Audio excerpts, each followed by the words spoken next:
मंदिर मस्जिद की बात आती है तो 2 घंटे में कार्रवाई। क्यों गोली चलाई आपने? आर्टिकल नंबर 21 के खिलाफ है कि नहीं?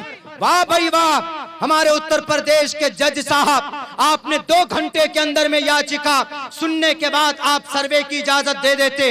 2 घंटा भी नहीं लगता, उसके बाद फिर सर्वे टीम भी बन जाती, 2 घंटे के अंदर अंदर सर्वे भी हो जाता। अहिंसा सत्यम करोदस्तयागा शांतिरपैशुनम दया बुलेशमलुलूप तवम हीरे चापला। भारत के अंदर आर्टिकल नंबर 21 के अंदर कहा गया protection of our life and personal liberty. सिर्फ गलत फहमी की बुनियाद। इस्लाम वो मजहब है जिसने औरत को यकीनन इज्जत दी है, उसको उसका हक दिया है। वो पहचान उसके ताल्लुक से पूरी दुनिया को जनाब मोहम्मदुर रसूलुल्लाह सल्लल्लाहु अलैहि वसल्लम ने बताया। हालांकि आज भी औरत को नापाक समझा जाता है। आप जुडाइज्म को उठाइए, जिन्हें यहूदी बोलते हैं, वो तो साफ कहते हैं कि शैतान के आत्मे से, उनकी रूह से, यानी शैतान की नापाकी से औरत पैदा की जाती। ये उनका कॉन्सेप्ट है। आज भी आप चाइना चले जाएं, औरत को वो सम्मान नहीं है, क्योंकि चाइना में औरत को एक चीज समझते हैं, यूज एंड थ्रू। उसको अय्याशी के लिए इस्तेमाल करो, उसके बाद फिर उसकी जवानी खत्म हो जाए, बुढ़ापे को पहुंचे, उसकी सूरत बिगड़ जाए तो उसको फेंक दो। आज भी चाइनीज कंट्री में यही कॉन्सेप्ट है और यही बर्ताव उनके साथ किया जाता है। हालांकि इस्लाम में अल्हम्दुलिल्लाह औरत के ताल्लुक से यह अकीदा है कि जब वो किसी समाज के घर में अगर औरत बेटी की शक्ल में है तो घर की रहमत समझते, अगर बहन की शक्ल में है तो हम उसको घर की इज्जत मानते, अगर वो बीवी की शक्ल में है तो हम उसको शरीक हयात, हम सफ़र जानते हैं। और जब वही बीवी माँ की शक्ल इख्तियार करती है तो फिर हम उस माँ के कदम के नीचे जन्नत भी तलाश करते। ये इस्लाम ने पहचान और एक शनाख्त दी है औरत को। मेरे भाइयों, मेरे सनातन धर्मी भाई यहाँ पर बैठे हुए, उनके ग्रंथ में भी है ये बात, बल्कि यहाँ तक ये बात कही गई है कि जिस घर में औरत हो और उस घर में औरत की उसका एहतराम हो, उसका पूजा हो, उसका सम्मान हो। पूजा का मतलब उसकी भक्ति नहीं, बल्कि उसका एजाज और इकराम हो, तो उस घर के अंदर ईश्वर आते हैं और उस ईश्वर बसते हैं। मतलब ईश्वर की कृपा होती है जिस घर में बेटी का, औरत का सम्मान होता। प्रश्नोत्तरी में कहा गया, प्रश्नोत्तरी कौन सी किताब है, एक्सप्लेन की जरूरत है, लेकिन सिर्फ इतना कहता हूं कि हिंदू भाइयों के शास्त्रों से अलग करके इस किताब को बनाया गया। और उसी का एक श्लोक है जिसमें कहा गया, यत्र नारीयस्तु, जिस घर में औरत रहती है, अस्ति फैले नाकिस है संस्कृत में। अस्ति, अहम अब्दुल्ला सालिम अस्ति, मैं अब्दुल्ला सालिम यहाँ पर हूँ। अस्ति, अस्ता, अस्तम, फैले नाकिस के ये सिंगुलर प्लूरल के लिए इस्तेमाल होता है। एक वचनम, द्विवचनम, बहुवचनम, उसमें जाएंगे तो आप उलझ जाएंगे। बस ये समझिए, यत्र नार्यस्तु, जिस घर में औरत बसती है, रहती है, तत्र यत्र नार्यस्तु पूजन्ते, फिर उसकी पूजा होती है, वहां पर उसका सम्मान होता है। पूजा का मतलब उसको इज्जत दी जाती। बेटी है तो बेटी के हिसाब से इज्जत, बहन है तो बहन के हिसाब से इज्जत। पूजन्ते तो रिजल्ट क्या निकलता है, रमन्ते तत्र देवता, तो उस घर में देवता, ईश्वर की कृपा होती है, ईश्वर उस पर खास तवज्जो देता है।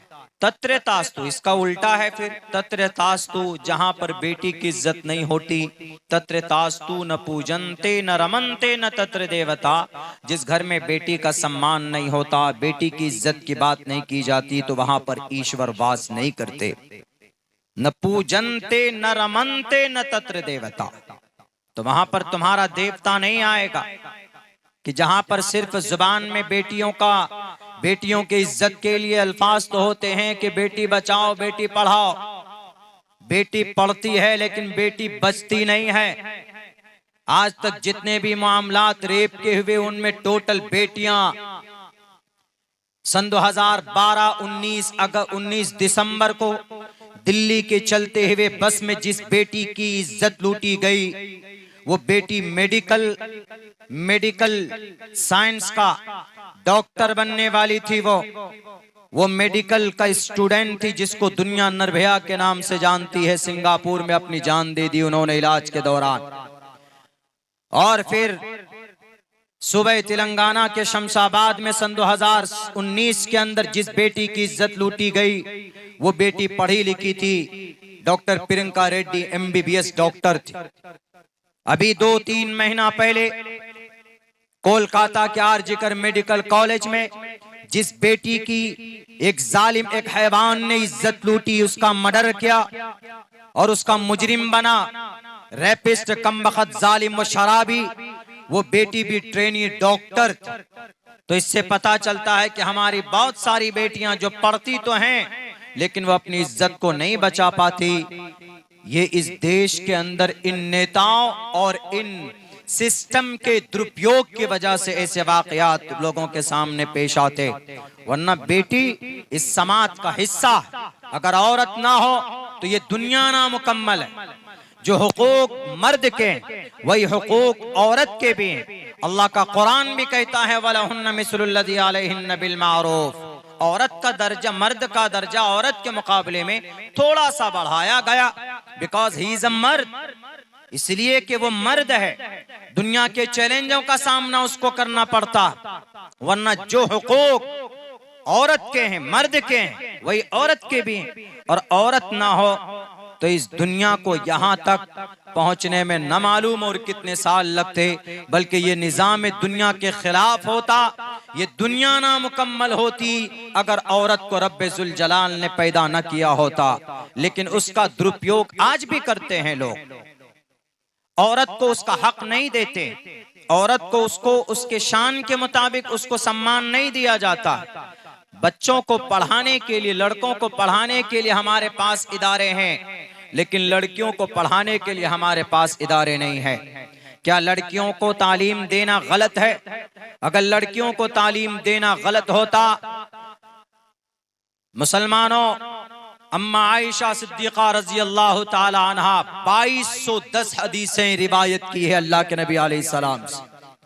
हजरत अबू हुरैरा के बाद सबसे ज्यादा मरवियात, रिवायात अगर किसी ने नकल की है तो एक बेटी ने, उस बेटी का नाम आयशा सिद्दीक़ा रज़ी अल्लाह ताला अन्हा। अल्लाह के नबी के चले जाने के बाद कोई भी मामला अगर रुकता अटकता था तो सहाबाए कराम फौरन अम्मा आयशा के पास पहुंचते और कहते कि अम्मा इस मसले के अंदर उलझ गए हैं, जरा बता दीजिए। तो अम्मा आयशा फौरन बताती कि इस मसले का क्या हल। इससे साफ पता चलता है कि बेटियों को भी तालीम मिलनी चाहिए। जितने हम बेटों के लिए बंदोबस्त करते, बनीन के लिए जितना इंतजामात हमारे पास होते, उतनी बनात के लिए भी होना चाहिए। इसीलिए कि औरत she is integral part of our life and of our society. ये हमारे सोसाइटी का एक जुज़े ला यतजज़्ज़ा, जुज़े ला यनफ़क एक हिस्सा है, इसको अलग नहीं किया जा सकता। आप औरत को ढंग से तरबियत कीजिए एक समाज की बच्ची की, इंशाअल्लाह आपके घर के अंदर दीनी माहौल को अगर कायम करने में सबसे बड़ा अगर किरदार किसी का हो सकता है तो समाज की एक बेटी का हो सकता है। याद कीजिए उस वक्त को जब अबू बकर सिद्दीक टोटल सामान लेकर निकल गए हिजरत में अल्लाह के नबी के साथ, तो अम्मा आयशा और उनकी बड़ी बहन साथ में थी। दादा ने पूछा कि आयशा जरा बता तेरे बाप ने कुछ छोड़ा, सेफ अलमारी में देखो कुछ दिनार और दिरहम बाकी है कि नहीं है। तो इन बेटियों ने क्या कहा कि अब दादा आप खुद ही देख लीजिए, नाबीना थे वो। तो इन दोनों बहनों ने पत्थर उठाकर, छोटे छोटे पत्थर उठाकर उस अलमारी के अंदर रखती है और कहती है कि दादा चलिए कुछ न कुछ तो छोड़ा है, आप देख करके आइए। जब वो हाथ डालते हैं तो उनको तसल्ली मिलती है कि हाँ कपड़ा है और उसके नीचे कुछ दिनार और दिरहम है। या अपने दादा को तसल्ली देने के लिए, इस्लाम की हिफाजत और उसको और बुलंद दर्जे तक पहुंचाने के लिए ये समाज की दो बच्चियों ने जो अमल पेश किया है, आज की बच्चियां नहीं कर सकती। क्यों? क्योंकि उनकी तरबियत नहीं होती, उनकी तालीम पर हम ध्यान नहीं देते। इसीलिए मेरे भाइयों, आज जरूरी है जहां पर हम अपने बच्चों को तालीम के लिए इदारे बनाते हैं, पैसे खर्च करते हैं, वहीं पर आप अपनी बच्चियों के लिए तालीम का इदारा बनाएं, और जहां पर इदारा चल रहा है तो दिल खोल कर आप उस पर ताउन पेश कीजिए। तो इंशाअल्लाह तबारक व तआला आपकी बेटी पढ़ेगी तो पूरा खानदान पढ़ा सकती, बेटा पढ़ेगा तो तने तरह डॉक्टर, MBBS और SP, DM, SDM, SP, DSP बनेगा। लेकिन अगर आपने अपनी बेटी को पढ़ाया तो वो माँ बनेगी, और माँ बनेगी तो जाहिर सी बात है कि अगर 5 बेटे होंगे तो सबकी तरबियत यही बेटी करेगी। पंडित दयानंद सरस्वती जी ने लिखा भी है, मात्रमान पितृमान चार्यवान पुरुषो वैदा प्रशस्ता धार्मिकी विदिति समास मगमहा। अगर माँ दीनदार है, अगर माँ नेक है तो उसका बच्चा भी नेक होगा, क्योंकि माँ हर वक्त अपने बच्चों के साथ होती है। तो इसका मतलब है कि सही और गलत की सबसे ज्यादा तरबियत अच्छे ढंग में अगर कोई कर सकती है तो हमारी समाज की माएँ कर सकती। और माँ पहले बेटी होती है, पहले बहन होती है। अगर हमने उनके लिए तालीम का बंदोबस्त नहीं किया तो हमें अपने मुआशरे की इस्लाह के लिए बहुत वक्त लग सकता है। इसीलिए अपनी बच्चियों को ज्यादा से ज्यादा पढ़ाएं, दीन और दुनिया के बारे में बताएं। इंशाअल्लाह तबारक व तआला हमारा समाज बहुत मजबूत और बहुत स्ट्रॉन्ग होगा। अल्लाह के नबी ने तो हदीस में ये कहा है, दुनिया वाले तो कहते हैं कि अरे मुसलमानों में तो बस पर्दा है, मुसलमानों में तो यह है कि बेटी को घर से बाहर मत निकालो, पर्दे में रखो। 70 हदीसें हैं, 7 आयतें हैं कुरान करीम की जो औरत के बारे में है कि औरत पर्दे में रहे। औरत पर्दे में रहने का, रखने का मकसद सिर्फ ये है, बुर्का और मुशर्रा लिबास में रखने का सिर्फ मतलब और मकसद ये है कि उसकी इज्जत महफूज रहे, उसके साथ खिलवाड़ न किया जाए, उसके बालों को देखकर कोई कमेंट न करे, उसकी सूरत देखकर कोई पूरी बॉडी का स्क्रीनिंग न करे। ये मकसद है कुरान का, कुरान की 7 आयतों का और अहादीस जो 70 की तादाद में पर्दे के ताल्लुक से हैं। अल्लाह के नबी ने बताया, जिसके घर में बच्ची है, बहन है, बेटी सही तरबियत करता है तो कल कयामत में मेरे साथ वो शख्स खड़ा होगा। मेरे मुसलमानों और मेरे हिंदू भाइयों, आपका भी श्लोक कहता है, शास्त्र कहता है कि बेटियों को पर्दे में रखिए। अधे पश्यस्तिमो पराम संतराम पादको हर माते कौशल पको। बेटी पर्दे में रहेगी तो उसकी इज्जत महफूज होगी। बेटी बाल खोल कर चलेंगे तो उसके ऊपर शैतान, हैवान कभी भी हमला कर सकते। कलकत्ता में जिस बेटी की इज्जत लूटी गई, अगर वो पर्दे में होती, उसके बाल खुले नहीं होते, उसकी सूरत वो कमबख्त जालिम वो गार्ड नहीं देखता तो उसकी नीयत नहीं बिगड़ सकती थी। और फिर उसकी जिस्म के, उसकी कलाई तोड़ दी, उसकी कमर की हड्डी तोड़ दी और उसकी आंखें फोड़ दी और उसकी इज्जत 5 मर्तबा लूटता है और उसको मौत के घाट उतार देता है। ये सब किस वजह से हुआ? उसकी शक्ल देखने की वजह से, उसकी खूबसूरती देखने की वजह से। डॉक्टर थी बेटी, आई रेस्पेक्ट, उसके जॉब को हम सलाम करते, उसकी मेहनत को हम सलाम करते। लेकिन अगर उसके बाल, इस्लाम ने जो कहा है कि औरत पर्दे में रहे तो उसका मकसद सिर्फ ये है कि आज समाज में जो शराब पीकर दरिंदे घूमते हैं, जो मरने के बाद भी 4 मर्तबा रेप करते हैं बेटियों के, ताकि इस तरह का घटना वजूद में न आए, पर्दे का सिर्फ यही एक महत्व है, यही एक उद्देश्य है। CBI ने लिखा भी था, चार्जशीट में साफ लफ्जों में लिखा था कि वो डॉक्टर अहाना अगर अकेली ना होती, साथ में कोई होता और अपने आप की प्रोटेक्ट करती तो उसकी जान आज महफूज होती। अल्लाह के नबी ने क्या कहा कि औरत को अकेले नहीं रहना चाहिए। इन्नल मरअता औरतुन इज़ा खरजत इस्तशरफा शैतान। जब औरत अकेली निकलती है तो उसके पीछे शैतान निकलता, शैतान जाता। अल्लाह के नबी की बातें सिर्फ इबादत के लिए नहीं है, बल्कि समाज को एक बैलेंस निजाम देने के लिए। नहीं जनाब, टोपी और दाढ़ी वाला, आजकल तो बात यही हो रही है ना, मस्जिद मदरसा, टोपी दाढ़ी, मुसलमान हिंदू, यही चल रहा। हमारे भारत के अंदर तो बस सरकार 2 नाम पर टिकी हुई, मस्जिद और मंदिर। ये निकाल दीजिए तो सबकी कुर्सी धड़बड़ा के गिर पड़ेगी, कोई अपनी कुर्सी पर बैठा हुआ नहीं नजर आए। मेरे भाइयों, मेरे सनातन धर्मी भाई, आप यहाँ बैठे हैं, आप कभी शास्त्र के अंदर बहुत अच्छी बातें लिखी है, आप पढ़िए। आप अगर कुरान को नहीं पढ़ सकते कि भाई आपको कुरान सीखना होगा, हिंदी उर्दू में भी अवेलेबल है, आप पढ़िए, आपको इसके फवाइद आपको मिलेंगे। मैंने वादा किया था कि मुझे 2 ही बात पेश करनी, तो औरत के ताल्लुक से आपके सामने मैंने हदीस की रोशनी में और एक मंत्र के आधार पर हमने समझाया कि बेटी काबिल सम्मान है, बेटी को एजुकेशन दीजिए, बेटी को तालीम दीजिए। समाज की औरत अगर बेटी अगर ढंग की हो तो फिर आपको कभी भी तरक्की करने में दिक्कत और दुश्वारी नहीं होगी। औरत ही के बदौलत अल्लाह के नबी अलैहिस्सलातु वस्सलाम को तसल्ली मिली जब नबूवत दी गई। अम्मा खदीजतुल कुबरा रज़ी अल्लाह ताला अन्हा, औरत अगर मेहनत करे तो दुनिया के नक्शे को बदल सकती, बड़े बड़े सूरमा उनके सामने पस्त हो जाते। औरत कामयाबी, समाज को कामयाब करने में बड़ा रोल अदा करती है। इसीलिए औरत को उसी नजरिए से देखें, उनको स्पेस दें, उनको उनके लिए फील्ड फराहम करें। जैसे यही मदरसा है, मुझे देखकर मौलाना के ऊपर बड़ा वो आया, हमारे घर अच्छे हैं और जहां बेटियों की तालीम के लिए इन्होंने इदारा बनाया, बारिश हो जाए तो एक तरफ से सांप घुसेगा, एक तरफ से मेंढक घुसेगा, इनके लिए ताउन पेश कीजिए। ज्यादा नहीं, आप जो 25, 30, 100, 200 रुपए का पुड़िया खा जाते हो और आप कम से कम पूरे महीने में मटन चिकन खा जाते हैं 2-2.5 हजार रुपए के, अगर आप सिर्फ 300 रुपए की रसीद बनवा देंगे, आपके इस पूरे बस्ती में 200 की आबादी, तो 1 लाख रुपए साल महीने का हाजिर होगा। और फिर ये इदारा इतना गरीब नहीं होगा, बल्कि ये यूनिवर्सिटी के अंदर तब्दील हो सकती है। और फिर इदारे में बच्चों को तालीम देने के लिए हमारे उलमा जो मेहनत करते हैं, उनको कभी भी दिक्कत दुश्वारी पेश नहीं आए। ये कौम सिर्फ खाने पर मर रही, दूसरे कौमों ने तालीम के ऊपर मेहनत की तो बहुत ऊपर चले गए।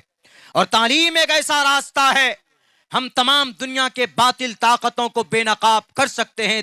This is only one method, वो सिर्फ एक ही रास्ता है, वो तालीम का रास्ता। तालीम बेटी और बेटा दोनों को मिलना चाहिए। अभी जिहालत ही का तो झगड़ा है ना मस्जिद का, अब आइए इस पर भी बात कर लेते। अभी जो संभल में झगड़ा है, संभल मुरादाबाद में, सिर्फ एक लफ्ज की वजह से, लफ्ज संभल की वजह से झगड़ा है। मेरे सनातन धर्मी भाई यहाँ पर बैठे हैं, उनका अकीदा यह है कि कल युग में, ये कलयुग है, ये 5000 साल पहले ये युग चालू हुआ, ये जमाना, ये 4.5 लाख साल तक चलता रहेगा। ये हमारे हिंदू भाइयों का ये कॉन्सेप्ट है। उनके शास्त्र के हिसाब से उनके यहाँ 4 युग होते, एक सतयुग, त्रेतायुग, द्वापर युग, कलयुग।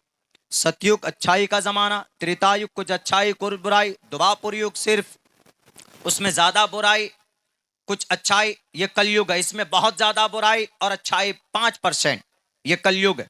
तो इस कलयुग में बुराई के खात्मे के लिए हर तरह की बुराई होगी, शराब, चोरी, जिना, सूद, बेईमानी, करप्शन, घोटाला, मर्डर, हर तरह की बुराई, अय्याशी, गाना, म्यूजिक, ये सारी चीजें होंगी इस जमाने में। तो इन तमाम बुराइयों के खात्मे के लिए इसी अंतिम जमाने में एक अवतार आने वाला है, उसी को कल की अवतार कहा गया, चूंकि वह कल युग में अवतार लेंगे। सनातन धर्म का अकीदा है, शास्त्रों में लिखा है, कल बल्कि पुराण में लिखा है, पुराण भी एक शास्त्र है, धर्म शास्त्र है, ईश्वरीय शास्त्र नहीं कह सकते उसको, ईश्वरीय ग्रंथ नहीं कह सकते, धर्म शास्त्र कह सकते। जैसे कुरान को खुदा का कलाम कह सकते हैं, लेकिन उसको हदीस नहीं कह सकते, वो कलामुल्लाह, अल्लाह का कलाम है, उसको आप किसी इंसान की तरफ नहीं निस्बत कर सकते। जैसे हदीस है, आप टोटल हदीस को ये कलामुल्लाह नहीं कह सकते, जनाब मोहम्मद रसूलुल्लाह सल्लल्लाहु अलैहि वसल्लम की तरफ निस्बत होती। ऐसे हिंदू धर्म में है ईश्वरीय ग्रंथ, वो सिर्फ वेदों को बोलेंगे, ईश्वानी वेदों को बोलेंगे। धर्म शास्त्र, ईश्वरीय धार्मिक ग्रंथ, ये वेदों के बाद की जितनी किताबें हैं, पुराण हैं और उपनिषद हैं, महाभारत, रामायण, गीता हैं, उनको बोलते हैं, ये धर्म शास्त्र है।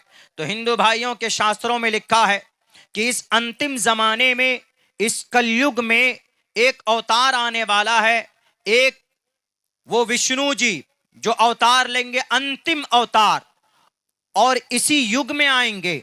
और उनकी आने की जगह भी तय की गई है, उनके आने की जगह भी संस्कृत में बताई गई है। तो उसी जगह के बारे में लेकर झगड़ा। क्या कहा गया, मैंने मंत्र पढ़ा, शंबल गराम गुख्य सबाराह मनय सगहातम।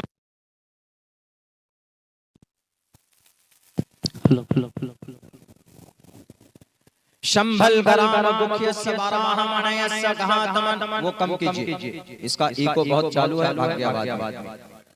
शंभल गराम गुख्य सबाराह मनय सगहातमन भवने विष्णु यश कल की प्रादुर्भविष्यति सुमत्यानिता वैष्णवम। ये मंत्र है, ये पुराण का एक मंत्र है।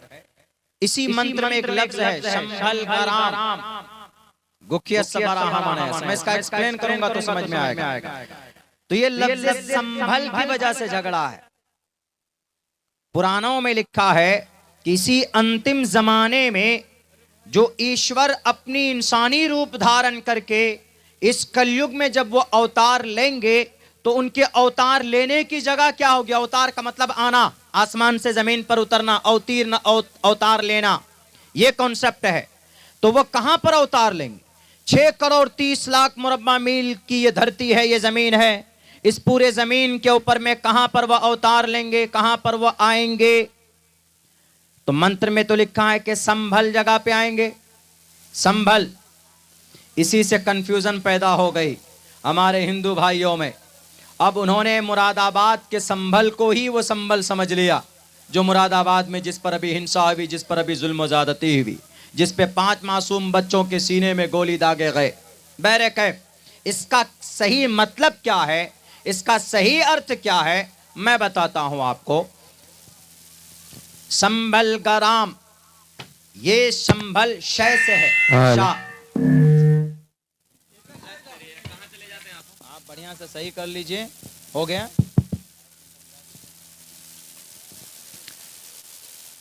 ये जो मंत्र में शंभल है वो शाह से है, शंभल। शंभल, छोटा सीन बड़ा सीन समझते हैं ना आप लोग। एक की आवाज प्रोनंसिएशन में फर्क होती है। बादशाह, शाहजहां, ऐसे बोलते हैं। शाह, शय, एक सीन है, सीन से समाज, सिस्टम, स्कूल, और एक है शाह, शंभल गराम। तो इसमें फर्क है। मुरादाबाद में जो संभल है वो सीन से है, सै से है, और जो मंत्र में कल की अवतार की जो जगह है वो शाह से है, शय से। शंभल है वो, शंभल। शंभल गराम गुख्य सबाराह मनयस। लेकिन अब उन दोनों वकील जो जैनी हैं उन्होंने ये समझ लिया कि अरे ये तो संभल में अवतार जब लेंगे, मेरे हिंदू भाइयों गौर से सुनिएगा, उन्होंने सोचा कि जब ये अवतार लेंगे संभल में तो वहां संभल में तो कोई बड़ा मंदिर है नहीं, तो ये अवतार लेंगे कहां पर, मस्जिद में तो आ नहीं सकते कल की अवतार। तो इसीलिए अब बेहतर है कि जो सबसे बड़ी शाही मस्जिद है उसके ऊपर आरोप लगाकर उस मस्जिद को बुलडोज किया जाए और वहां पर भव्य मंदिर बनाया जाए, ताकि उस मंदिर में जो कल की आने वाले हैं उनके लिए रास्ता साफ हो। यह गलत फहमी है। वरना इस मंत्र में जो शंभल लिखा उसका अर्थ क्या, शंभल गराम, अमन की जगह। शंभल गराम, ये शंभल गराम से मुराद अमन की जगह। ये शंभल से मुराद ये मुरादाबाद वाला संभल नहीं है, ये संभल है। मैं गया हूं वहां पे, और भी हालांकि वहां पर कई सारे मनादिर हैं, हिंदू भाइयों की इबादत की जगह वो, वहां पर वो भक्ति करते हैं। मुसलमान अपनी मस्जिद में इबादत करता है। और जो लोग बोलते हैं कि भाई भारत के अंदर तकरीबन 950 मस्जिद की फहरिस्त बनाई गई है, तकरीबन 1000 मस्जिद, कि हर मस्जिद को, मस्जिद की तामीर हुई किसी न किसी मंदिर को तोड़कर। मेरे सनातन धर्मी भाई एक मसला बताता हूं इस्लाम का, शरीयत का। शरीयत इस्लाम में किसी गसब की हुई जमीन पर या किसी मंदिर को तोड़कर या किसी गरीब की जमीन को हड़प कर, यानी जबरन किसी जमीन पर नाजायज कब्जा करके अगर कोई मस्जिद बनाता है तो उस मस्जिद को बनाना उस जमीन पर नाजायज और हराम है। आप किसी भी आलिम दीन से पूछ लीजिए। अगर 1529 के अंदर अकबर ने या बाबर ने अगर मस्जिद बनवाई थी मंदिर तोड़कर, तो उसके वक्त में कई उलमाए कराम मौजूद थे, क्या उन्होंने नहीं रोका होगा? बिल्कुल रोका होगा और कहा होगा कि अकबर ये बाबर साहब आप ऐसी गलती नहीं कर सकते। क्यों? क्योंकि इस्लाम में किसी की मस्जिद, किसी की जमीन पर मस्जिद नहीं बना सकते। अल्लाह के नबी अलैहिस्सलाम जब मक्का से मदीना गए तो वहां पर जाकर आपने कहा कि लोगों मस्जिद बनानी, तो सारे लोग अपनी अपनी जमीन लेकर आए। तो अल्लाह के नबी ने कहा कि नहीं, ये जो दो मासूम बच्चे हैं, हमें ये जमीन चाहिए इस जगह के। आप अलैहिस्सलाम ने कहा कि इस जमीन की निशानदेही करो, पूछो इसका मालिक कौन है। तलाश किया गया तो दो बच्चे थे जो यतीम थे, उनके वारिस उनके चचा वगैरह थे। तो उनसे जब राब्ता किया गया तो उन दोनों बच्चों के वारिस ने ये कहा कि अरे हजरत, हमें तो बड़ी खुशकिस्मती है हमारे लिए कि आप हमारी जमीन को मस्जिद के लिए चुन रहे हैं, इससे बड़ी सादत की बात क्या होगी। बोलिए कहां पर सिग्नेचर करना है या कौन सा पेपर बनाना है उस जमाने के हिसाब से। तो अल्लाह के नबी ने क्या कहा कि हम फ्री में जमीन नहीं लेंगे, हम फ्री में जमीन लेकर मस्जिद नहीं बना सकते, तुम्हें इस जमीन की कीमत लेनी होगी। आप अलैहिस्सलाम ने 10 दीनार उस जमीन की कीमत तय की और मोहम्मद रसूलुल्लाह ने हजरत अबू बकर सिद्दीक को कहा कि आप उस जमीन की कीमत दीजिए। जमीन लेकर मस्जिद नबवी बनाई गई। इससे यह पैगाम देना था कि जमीन हड़प करके नहीं मस्जिद बनाई जा सकती किसी जमीन पर। और फिर हम तो ये कहते हैं आप 1000 नहीं, पूरे भारत के अंदर जो 6.5 लाख मस्जिद हैं, आप उन तमाम मस्जिद की ये दलील पेश कर दिया जाए कि ये सारी मस्जिदें मंदिर तोड़कर बनाई गई। और दलील नामे में कोई अकबरनामा और बाबरनामा नहीं चलेगा, बल्कि दलील नामे में आप प्रूफ पेश कीजिए, दलील पेश कीजिए कि इस जगह को नाजायज तरीके पर मंदिर को तोड़कर मस्जिद बनाई गई। अल्हम्दुलिल्लाह हमें अपनी शरीयत के हम गुलाम हैं। हमारी शरीयत कहती है कि हड़प की हुई जमीन पर मस्जिद नहीं बन सकती। हम आपको 6 लाख मस्जिद शहीद करके उसके एक एक ईंट उठाकर आपको टोटल मस्जिद की जमीनें आपको आपके हवाले करने के लिए तैयार। लेकिन देयर इज स्मॉल कंडीशन, शर्त यह है कि मस्जिद मंदिर तोड़कर बनाया गया है, उस मस्जिद की तामीर हुई, ये प्रूफ पेश करना होगा। कयामत की सुबह तक नहीं पेश किया जा सकता, इसलिए कि ऐसा हुआ ही नहीं। सिर्फ 2 मंदिर का जिक्र आता है जो अकबर ने तोड़वाया था। क्यों तोड़वाया था? क्योंकि उसके जो रुआसा थे, जो उसका मिनिस्टर था, उसने कम से कम 25 पेटी सोना मंदिर के नीचे रखा था। और वहीं पर अकबर के जमाने में एक बड़े आलिम दीन शेख अब्दुल नबी बुखारी पढ़ाते थे। किनको? उलमा को। उनके घर के तहखाने में 25 पेटी सोने की मिली। उस मस्जिद को भी तोड़वा दिया, उस मंदिर को भी तोड़वा दिया। का ढूंढो, निकालो। ये सबूत तो है ऑथेंटिक किताब में, ऑथेंटिक, जिसको हम मॉडल मान सकते, वरना किसी भी किताब के अंदर ये बातें ऑथेंटिक एतबार से नहीं लिखी गई है।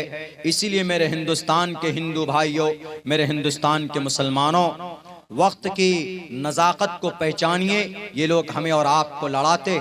इस मंत्र में जो बात शंभल की कही गई है, मैं उसका एक्सप्लेन कर देता हूँ, वक्त भी हो चला। शंभल गराम गुख्य सबराहमणय सगहा तमन भवने विष्णु यशा। शंभल गराम अमन की जगह पर कल की अवतार लेंगे। कल के अवतार के बारे में बहुत मंत्र है, एक तो यही है शंभल गराम गुख्य सबराहमणय सगहा तमन भवने विष्णु यशा। कल के प्रादुर्भविष्यति अवतार के बारे में है। अस्मल्ला मिल्ले मित्रा वरुणादि बियानी दत्ता इल्लल्ले वरुणो मित्रस्तेजस कामय होतार बिंदरो होतार मिंदरो महासुनिंदरो अल्लो जयस्ते श्रेष्ठम परम ब्रह्मानम अल्लो रसूल मोहम्मद रका बरस अल्लो अल्लामा। अंतिम अवतार के बारे में है। आज्ञान हेतु किरत मोहम्मदांधकारम नाशम विदाय महितदोदयते विवेका। अंतिम अवतार के बारे में है। अहमिद्दी पृष्ठुति मेगा मर्तस्य जगरम्बम सूर्य वाजानी। अंतिम अवतार के बारे में है। वैदाहम में पुरुषि महानिमादित्यो वरुण तपस्य प्रस्तातयन्याय। अंतिम अवतार के बारे में है। अष्टो गुणः पुरुषम दीपयन्ति प्रज्ञा चकोलम चिदम श्रुतंच पराक्रमश्च बहुभाषिता च दानम यथाशक्ति कीर्तिज्ञता च। अंतिम अवतार के बारे में 50 नहीं 100 मंत्र श्लोक ऐसे जो अंतिम अवतार के बारे में। लेकिन अंतिम अवतार आएगा कहां? मुरादाबाद वाले संभल में नहीं, बल्कि संबल ग्राम से मुराद अमन की जगह पर वो आएगा। संबल ग्राम अमन की जगह पर वो आएगा और जिस खानदान में पैदा होगा वो खानदान ऊंचा होगा, बराहमणयस, ऊंचे खानदान में आएगा। और जिस बाप के जरिए से पैदा होगा उस बाप का नाम विष्णु यश होगा, विष्णु यश। और जिस माँ के कोख से पैदा होगा, जिस माँ के कोख से जन्म लेगा, उस माँ का नाम संस्कृत में सोमवती बताया गया है और इसी को अरबी के अंदर कहा गया आमिनतुन, आमिना के कोख से पैदा होंगे। कितनी अच्छी बात कही गई है। अब इसका उर्दू में तर्जमा देखिए। शंबल ग्राम अमन की जगह, मक्का, बराहमनयस ऊंचे खानदान, कबीले कुरैश, विष्णु यश के जरिए, उर्दू में अब्दुल्ला के जरिए, सुमति यानी था सोमवती के कोख से, आमिना के कोख से। पूरा मंत्र किस पर फिट आया? जनाब मोहम्मद रसूलुल्लाह सल्लल्लाहु अलैहि वसल्लम पर फिट आया। ये मेरी अपनी तहकीक नहीं, डॉक्टर M.A. श्रीवास्तव, हिंदू नालंदा विशाल शब्द सागर ने अपनी किताब में ये बात लिखी है कि ये पूरा मंत्र अगर किसी जात अक़दस पर फिट आता है तो वो 1498 साल पहले जो संबल ग्राम अमन की जगह, संबल ग्राम का मतलब मुरादाबाद वाला संबल नहीं, अमन की जगह, मक्कतुल मुकर्रमा, काबतुल्लाह, शहर मक्का को अमन का शहर करार दिया है। इसीलिए मेरे इस देश के, उत्तर प्रदेश के, पूरे बिहार और पूरे भारत के हिंदू मुसलमानों से कहना चाहता हूं, अगर रियलिटी जानना है तो शास्त्रों को पढ़ो। इन नेताओं के गांधी के नोट पर मत पढ़ो। इनकी चापलूसी करोगे तो मासूम बच्चों के सीनों में गोलियां लगेगी। ये अपने बच्चों को तो पढ़ाते हैं। उत्तर हमारे भारत के कैबिनेट जो गुरु हम्मंतरी जी, उनका बेटा तो BCCI का चेयरमैन बना हुआ। मैडम सुषमा स्वराज की बेटी तो मेंबर ऑफ पार्लियामेंट बनी हुई ऑक्सफोर्ड में पढ़ने के बाद। और जनाब बड़े बड़े मंत्री अपने अपने बेटों को ऑक्सफोर्ड यूनिवर्सिटी के अंदर, कैम्ब्रिज के अंदर पढ़ाते। हमारे और आपके बाप बच्चों के हाथ में और बम और बारूद थमा दिया जाता है, पत्थर थमा दिया जाता है, हाथ में झंडे थमा दिए जाते। अरे ईश्वरीय ग्रंथ धर्म होता है, ईश्वर के करीब होने के लिए, लड़ने के लिए, खून बहाने के लिए नहीं होता है। अहिंसा सत्यम करो दस्तयागा शांति रपैशुनम दया बुलेशमलूप तवम हीरे चापला। भारत के अंदर आर्टिकल नंबर 21 के अंदर कहा गया protection of our life and personal liberty. सिर्फ गलत फहमी की बुनियाद पर, वाह भाई वाह, हमारे उत्तर प्रदेश के जज साहब, आपने 2 घंटे के अंदर में याचिका सुनने के बाद आप सर्वे की इजाजत दे देते। 2 घंटा भी नहीं लगता, उसके बाद फिर सर्वे टीम भी बन जाती, 2 घंटे के अंदर अंदर सर्वे भी हो जाता। अगर इतनी चुस्ती आप दिखाते विजय माल्या को पकड़ने में तो 9,000 करोड़ रुपए लेकर हमारा नहीं भागता। अगर इतनी चुस्ती दिखाते आप तो हमारी बेटियों की इज्जत नहीं लूटी जाती। अगर आप इतनी चुस्ती और फुर्ती दिखाते तो हाई कोर्ट के अंदर 5 लाख केस पेंडिंग में नहीं होता और सुप्रीम कोर्ट में 70,000 केसेस पेंडिंग नहीं होते। मंदिर मस्जिद की बात आती है तो 2 घंटे में कार्रवाई। क्यों गोली चलाई आपने? आर्टिकल नंबर 21 के खिलाफ है कि नहीं? शास्त्र के खिलाफ है कि नहीं? शास्त्र में कहा गया अहिंसा सत्यम करो दस्तयागा। क्या जवाब दोगे जब महाप्रलय में विष्णु के सामने खड़ा होना होगा और कृष्ण के सामने खड़ा होना होगा? एक एक इंसान की जान की कीमत, लेकिन सिर्फ टोपी और दाढ़ी के नाम पर सर्वे कराते हो, गोलियां मारते हो, मासूम बच्चों के सिरों को गोलियों से छलनी करते हो। पकड़ो, मारो मुजरिम को। उनको मारने के लिए आपके पास कोई प्लानिंग नहीं है। 45 किलो RDX आया, पुलवामा में अटैक हुआ, आज तक पता नहीं लगा पाए कहां से आए थे। और यहां 2 घंटे के अंदर में सर्वे हो जाता। लो मेरा सर्वे करो, मेरे अंदर शिव जी हैं। आपको यकीन नहीं है? शास्त्र पढ़िए। मेरे माथे में देखिए 3 लकीर है, मेरे माथे में 3 लकीर अनकॉन्शियसली। शास्त्र में लिखा है कि शिव जी जिस बंदे के माथे पर 3 डायरेक्ट लकीर हो मुकम्मल, उसके अंदर शिव जी का कोई ना कोई अंग है।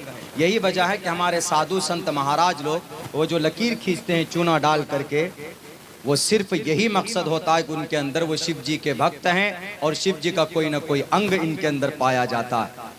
और जिसके अंदर रियल में लकील है, कुदरती तौर पर, पैदाइशी तौर पर, तो 100% उनके अंदर है।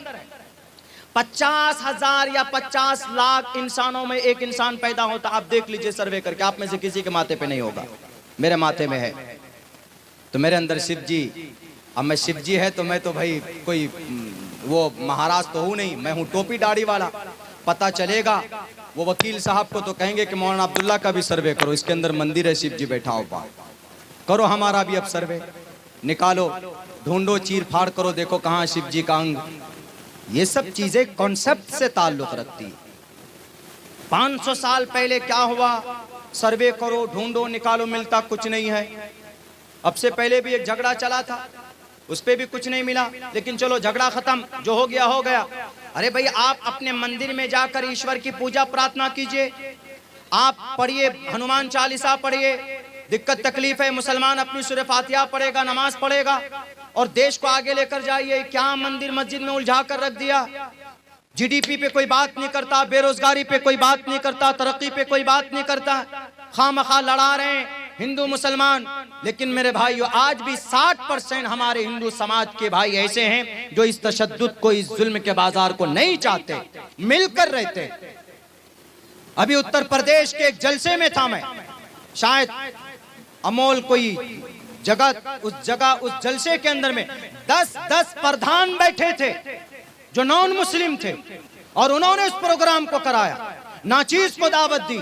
उस पूरे गांव में हिंदू मुसलमानों ने मिलकर के प्रोग्राम किया। ये तहजीब है, ये कल्चर है, इसको अपनाना चाहिए। नहीं, तुम्हारा मंदिर है, तुम्हारी मस्जिद है, तुम मंदिर में भजन नहीं गा सकते, मस्जिद में अजान नहीं दे सकते, क्या मतलब है भाई। उनका कॉन्सेप्ट है, उनका अकीदा है, उनका अमल अच्छा होगा तो वो जन्नत जाएंगे, नहीं होगा अमल अच्छा जहन्नम में जाएंगे। मुसलमान का अमल अच्छा होगा तो मुसलमान जन्नत में जाएगा। ये सारी चीजें तहकीक से और ये सारी चीजें आस्था से बिलोंग करती हैं और ये सारी गलतफहमी तभी दूर हो सकती है जब हम अपने बच्चों को तालीम देंगे और खुद तालीम याफ्ता होंगे। वरना इन नेताओं के चक्कर में रहिएगा तो ऐसे ही लड़ाकर और ऐसे इस देश का नाश करेंगे, ये खत्म कर देंगे, बर्बाद करेंगे। मेरे भाइयों, मेरे पास वक्त बहुत कम है, बस यही 2 बात मुझे आपके सामने पेश करनी थी कि हकीकत को जानना है तो तालीम दीजिए, धार्मिक तालीम भी दीजिए और एकेडमिक तालीम भी अपने बच्चों को दीजिए। और अपनी बच्चियों के ऊपर जरा खुसूसी तवज्जो रखेंगे तो इंशाअल्लाह तबारक व तआला एक अच्छा समाज बनकर हमारे सामने आएगा। बहुत बहुत शुक्रिया, जज़ाकल्लाह। अस्सलामु अलैकुम व रहमतुल्लाहि व बरकातहू।